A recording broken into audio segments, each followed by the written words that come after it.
একদিন একটি বাঘ একটি গরুর উপরে আক্রমণ করলো। সেই গরুটি প্রাণে বাঁচার জন্য তার সমস্ত শক্তি একত্রিত করে দৌড়াতে থাকলো। দৌড়ানোর এক পর্যায়ে গরুটি একটি পুকুরের মধ্যে লাফ দিল।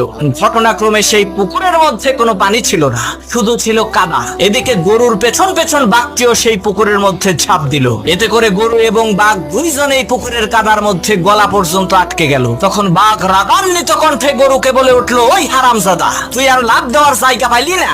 তুই ডাঙ্গায় থাকলে তোকে না হয় একটু মজা করে খাইতাম, কিন্তু এখন তো তুইও মরবি, আমাকেও মারবি। তখন গরু বলল, বাঘ ভাই, তোমার কি কোনো মালিক আছে নাকি? তখন বাঘ বলল, আরে আহাম্মক, আমি হচ্ছি বনের রাজা, আমার মালিক হবে কে? তখন গরু বলল, বাঘ ভাই শোনো, তোমার মালিক না থাকলেও আমার কিন্তু মালিক আছে।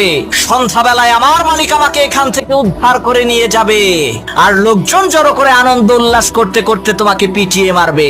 মনে রাখবা মুসলমান, তোমারও কোনো ভয় নাই, তোমারও একজন মালিক আছে।